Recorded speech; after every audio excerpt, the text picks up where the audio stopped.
ओम शांति। 26 अगस्त 2024 बाबा के महावाक्य। बाबा कहते, मीठे बच्चे, बड़ा बाबा तुम बड़े आदमियों को ज़्यादा मेहनत नहीं देते। सिर्फ 2 अक्षर याद करो, अलफ और बे। अलफ माने अल्लाह, बे माने बादशाही। प्रश्न है, रूहानी बाप का मुख्य कर्तव्य कौन सा है जिसमें ही बाप को मज़ा आता है? उत्तर, रूहानी बाप का मुख्य कर्तव्य है पतितों को पावन बनाना। बाप को पावन बनाने में ही बहुत मज़ा आता है। बाप आते ही हैं बच्चों की सदगति करने, सबको सतो प्रधान बनाने, क्योंकि अब घर जाना है। सिर्फ एक पाठ पक्का करो, हम देह नहीं आत्मा हैं। इसी पाठ से बाप की याद रहेगी और पावन बनेंगे। ओम शांति। रूहानी बाप बैठ रूहानी बच्चों को समझाते हैं, बाप को भी मज़ा आता है तुम बच्चों को भी पवित्र बनाने में, इसलिए कहते हैं पतित पावन बाप को याद करो। सर्व का सदगति दाता वह एक ही बाप है, और कोई है नहीं। यह भी तुम अभी समझते हो कि अब घर जाना है जरूर। पुरुषार्थ ज़्यादा करने के लिए बाप कहते हैं याद की यात्रा जरूरी है। याद से ही पावन बनेंगे। फिर है पढ़ाई। पहले अलफ बाप को याद करो, पीछे यह बादशाही जिसके लिए तुमको डायरेक्शन देते हैं। तुम जानते हो 84 जन्म कैसे लेते हैं? सतो प्रधान से तमो प्रधान बनते हैं, सीढ़ी नीचे उतरना होता है। अब फिर सतो प्रधान बनना है। सतयुग है पावन दुनिया, वहाँ एक भी पतित नहीं। सतयुग में यह बातें होती नहीं। तुम मूल बात है पावन बनने की। अभी तो पवित्र बनो, तब ही नई दुनिया में आएंगी और राज्य करने के लायक बने। संसार में आज भी देख गुरु महात्मा कितने हैं, किस बल पर इतनी इनकी पूजा हो रही है? किस बल पर? कौन सा बल है? ये ध्यान रखिए। तो बाबा ने तो हमें घर परिवार में रहकर सब कुछ खा पी लिया, पूरा एंजॉय कर लिया लाइफ का। बाबा का ज्ञान मिला, कहते इतने जन्मों तक तो तुमने आनंद लिए ना, इंद्रियों के द्वारा इंद्रियों का रस लिया। अब अतीन्द्रिय सुख देने आया हूँ, जो सुखों का भी राजा। सबको पावन बनना ही है, वहाँ पतित होते ही नहीं। जो अभी सतो प्रधान बनने का पुरुषार्थ करते हैं वही पावन दुनिया के मालिक बनेंगे। मूल बात ही एक है, बाप को याद करने से सतो प्रधान बनना है। बाप कोई ज़्यादा मेहनत नहीं देते हैं, सिर्फ कहते हैं अपने को आत्मा समझो। बार बार कहते हैं पहले ये पाठ पक्का करो, हम देह नहीं हम आत्मा हैं बस। बड़े आदमी जास्ती नहीं पढ़ते हैं, 2 अक्षर में ही सुना देते हैं। बड़े आदमी को तकलीफ नहीं दी जाती है। तुम जानते हो सतो प्रधान से तमो प्रधान बनने में कितने जन्म लगे हैं? 63 जन्म नहीं कहेंगे, 84 जन्म लगे हैं। यह तो निश्चय है ना। हम सतो प्रधान थे, स्वर्गवासी अर्थात सुखधाम के मालिक थे। सुखधाम था जिसको ही आदि सनातन देवी देवता धर्म कहा जाता है। थे वह भी मनुष्य, सिर्फ देवी गुण वाले थे। इस समय हैं आसुरी गुण वाले मनुष्य। यह तो शास्त्रों में लिख दिया है कि असुरों और देवताओं की युद्ध लगी, तब देवताओं का राज्य स्थापन हुआ। यह तो बाप समझाते हैं। तुम पहले असुर थे, बाप ने आकर ब्राह्मण बनाए, ब्राह्मण से देवता बनाने की युक्ति बताई है। बाकी असुरों और देवताओं की लड़ाई की तो बात नहीं है। देवताओं के लिए कहा जाता है अहिंसा परमो धर्म। देवता कभी लड़ाई थोड़े ही करते, हिंसा की बात हो न सके। सतयुग में देवी राज्य में लड़ाई कहाँ से आई? सतयुग के देवता यहाँ आकर असुरों से लड़ेंगे या असुर वहाँ देवताओं के पास जाकर लड़ेंगे? हो नहीं सकता। यह है पुरानी दुनिया, वह है नई दुनिया। फिर लड़ाई कैसे हो सकती? भक्ति मार्ग में तो मनुष्य जो सुनते हैं वह सत सत करते रहते हैं। जो भी जिसने बोल दिया, बहुत सारे गुरु बैठे हैं ना, तो भूखे मरते को चाय मिल रही है और यहाँ तो बाबा 56 प्रकार के भोग दे रहे। तो अच्छी बातें तो बहुत बोलने वाले हैं, लेकिन जन्मों जन्मों का भाग्य बन जाए, मुक्ति के साथ जीवन मुक्ति मिल जाए, ये ज्ञान तो बाबा ही देते हैं। वह सत सत करते रहते हैं। कोई की बुद्धि नहीं चलती है, बिल्कुल ही पत्थर बुद्धि है। कलयुग में पत्थर बुद्धि, सतयुग में पारस बुद्धि होते हैं। राज्य ही है पारसनाथ का, यहाँ तो राज्य है नहीं। द्वापर के राजाए भी अपवित्र थे। रतन जड़ित ताज था, लाइट का नहीं, अर्थात पवित्रता नहीं थी। वहां सब पवित्र थे।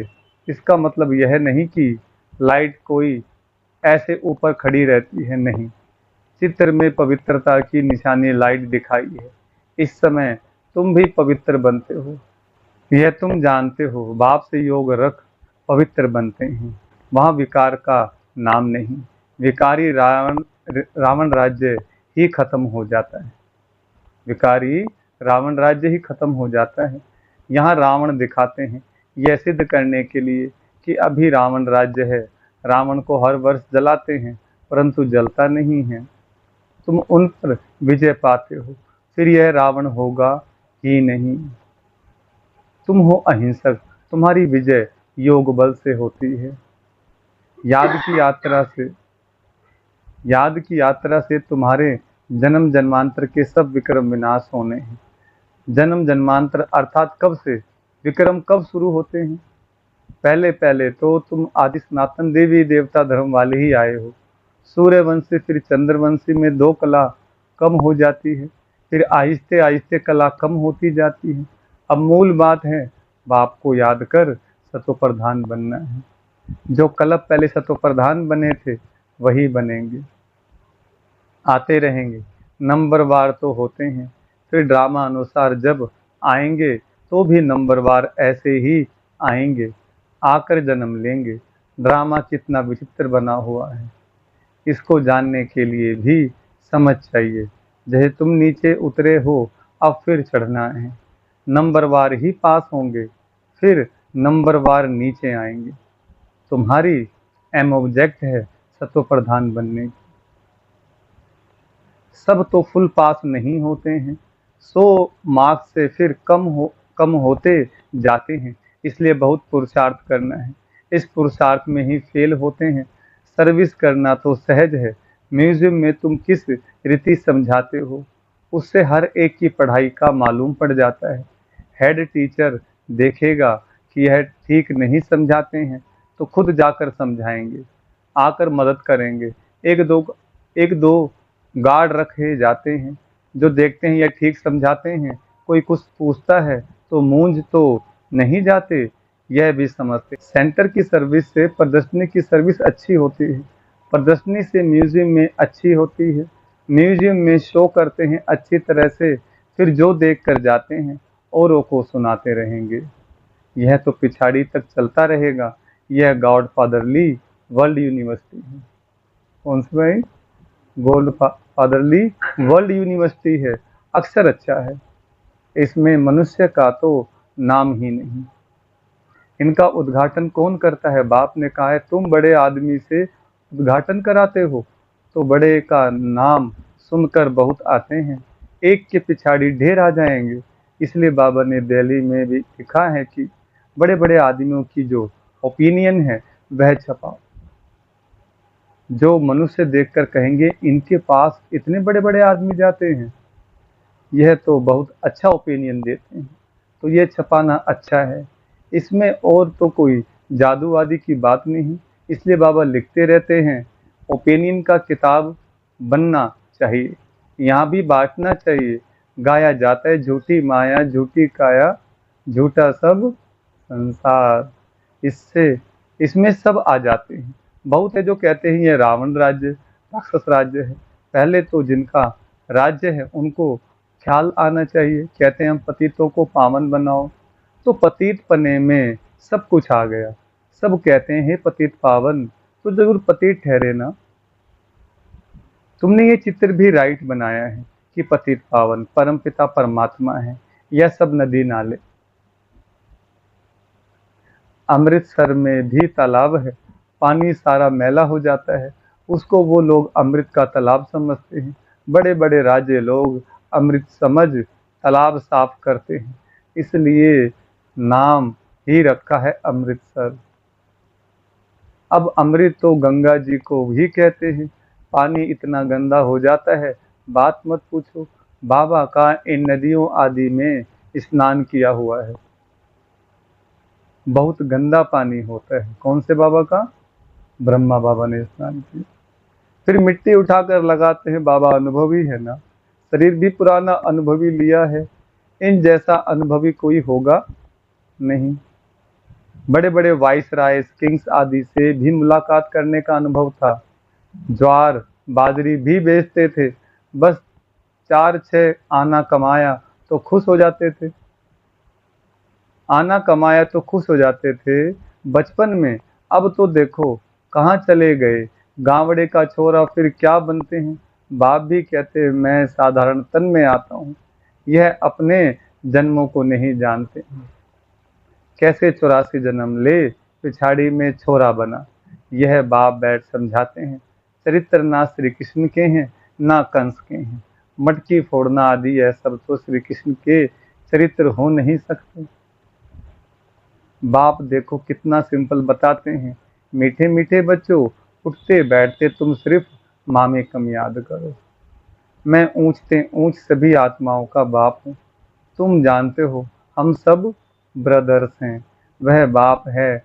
हम सभी ब्रदर्स एक बाप को याद करते हैं। वह तो है हे भगवान, हे ईश्वर कहते हैं। दुख की आवाज निकलती है। क्या निकलती? परंतु जानते कुछ नहीं। बाप ने अभी परिचय दिया है। ड्रामा के प्लान अनुसार इनको गीता का युग कहा जाता है, क्योंकि बाप आकर ज्ञान सुनाते हैं जिससे ऊंच बनते हो। आत्मा भी शरीर धारण कर फिर उवाच करती है। बाप को भी दिव्य अलौकिक कर्तव्य करना है तो शरीर का आधार लेते हैं। आधा कल्प मनुष्य दुखी होते हैं तो फिर बुलाते हैं। बाप कल्प में एक ही बार आते हैं। तुम तो बार बार पाठ बजाते हो। आदि सनातन है देवी देवता धर्म। वह फाउंडेशन है नहीं। उन्हों के बाकी सिर्फ चित्र रह गए हैं। तो बाप भी कहते तुमको यह लक्ष्मी नारायण बनना है। एम ऑब्जेक्ट तो सामने खड़ा है। यह है आदि सनातन देवी देवता धर्म। बाकी हिंदू धर्म तो कोई धर्म है नहीं। हिंदू तो हिंदुस्तान का नाम है। जैसे सन्यासी ब्रह्म अर्थात रहने के स्थान को भगवान कह देते हैं, वैसे यह फिर रहने के स्थान को अपना धर्म कह देते हैं। आदि सनातन कोई हिंदू धर्म थोड़े ही था। हिंदू तो देवताओं के आगे जाकर उनको नमन करते हैं, महिमा गाते हैं। जो देवता थे वही हिंदू बन गए। धर्म भ्रष्ट कर्म भ्रष्ट हो गए और सभी धर्म कायम हैं। यह देवता धर्म ही प्रायलोप है। आप ही पूज्य थे फिर पुजारी बन देवताओं की पूजा करते हैं। कितना समझाना पड़ता है। श्री कृष्ण के लिए भी कितना समझाते हैं। वह स्वर्ग का पहला प्रिंस है तो 84 जन्म भी उनसे ही शुरू होंगे। बाप कहते बहुत जन्मों के अंत के भी अंत में मैं प्रवेश करता हूँ, तो उसका जरूर हिसाब तो बताएंगे ना। ये लक्ष्मी नारायण ही नंबर 1 में आए थे, तो जो पहले हैं वही फिर लास्ट में जाएंगे। सिर्फ एक श्री कृष्ण को तो नहीं था ना, और भी तो विष्णु वंशावली थे। इन बातों को तुम अच्छी रीति जानते हो। यह फिर भूल नहीं जाना है। अभी म्यूजियम तो खुलते रहते हैं, बहुत खुल जाएंगे, बहुत लोग आएंगे। जैसे मंदिर में जाकर माथा टेकते हैं, तुम्हारे पास भी देखते हैं लक्ष्मी नारायण के चित्र हैं, तो भक्त लोग उनके आगे पैसे रख देते। तुम कहते हो यहाँ तो समझने की बात है, पैसे रखने की बात नहीं। अभी तुम शिव के मंदिर में जाओ तो पैसे रखेंगे क्या? तुम जाएंगे समझाने की एम से, क्योंकि हमें लक्ष्य दिया ना बाबा ने। तुम इन सब की बायोग्राफी को जानते हो। मंदिर तो बहुत है, मुख्य है शिव का मंदिर। वहाँ औरों की मूर्तियाँ क्यों रखते हैं? सबके आगे पैसे रखते जाएंगे तो आमदनी होगी। तो वह शिव का मंदिर कहेंगे, वह शिव परिवार का मंदिर कहें। शिव बाबा ने यह परिवार स्थापन किया। सच्चा सच्चा परिवार तो तुम ब्राह्मणों का है। शिव बाबा का परिवार तो शालिग्राम है। फिर हम भाई बहन का परिवार बन जाते हैं। पहले पहले भाई भाई थे, फिर बाप आते हैं तो भाई बहन बनते हैं। पहले आत्मा कहाँ थे? परम धाम में हम सब भाई भाई थे। नीचे आकर के जब ब्रह्मा बाबा के जरिए में ज्ञान मिलता है तो ब्रह्मा कुमार कुमारी भाई बहन बनते हैं। फिर तुम सतयुग में आते हो तो वहाँ परिवार और बड़ा होता है, वहाँ भी शादी होती है तो परिवार और वृद्धि को पाता है। घर अर्थात शांति धाम में रहते हैं तो हम भाई हैं, एक बाप है। फिर यहाँ प्रजापिता ब्रह्मा की संतान भाई बहन हैं और कोई नाता नहीं है। फिर रावण राज्य में बहुत वृद्धि होती जाती है। बाप सब रात समझाते रहते फिर भी कहते हैं, मीठे मीठे बच्चों, बाप को याद करो तो जन्म जन्मांतर के पापों का बोझा उतर जाएगा। पढ़ाई से पाप नहीं कटेंगे, बाप की याद ही मुख्य है। अच्छा, मीठे मीठे सिक्की लदे बच्चों प्रति माता पिता बाप दादा का याद प्यार और गुड मॉर्निंग। रूहानी बाप की रूहानी बच्चों को नमस्ते। हम रूहानी बच्चों की रूहानी बाप दादा को नमस्ते नमस्ते। धारणा के लिए मुख्य सार है। पहला पॉइंट, फुल मार्क्स से पास होने के लिए अपनी बुद्धि को सत्व प्रधान पारस बनाना है। मोटी बुद्धि से महीन बुद्धि बन ड्रामा के विचित्र राज को समझना है।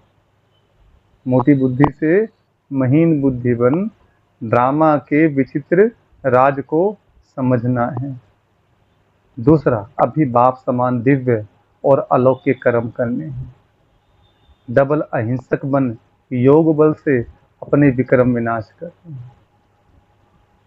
वरदान, कर्म और योग के बैलेंस द्वारा ब्लेसिंग का अनुभव करने वाले कर्मयोगी भव। वरदान का विस्तार, कर्मयोगी अर्थात हर कर्म योग युक्त हो। कर्मयोगी आत्मा सदा ही कर्म और योग का साथ अर्थात बैलेंस रखने वाली होगी। कर्म और योग का बैलेंस होने से हर कर्म में बाप द्वारा ब्लेसिंग मिलती ही है, लेकिन जिसके भी संबंध संपर्क में आते हैं उनसे भी दुआएं मिलती हैं। कोई अच्छा काम करता है तो दिल से उसके लिए दुआएं निकलती हैं कि बहुत अच्छा है, बहुत अच्छा मानना ही दुआएं। स्लोगन, सेकंड में संकल्पों को स्टॉप करने का अभ्यास ही कर्मातीत अवस्था के समीप लाएगा। अच्छा, ओम शांति।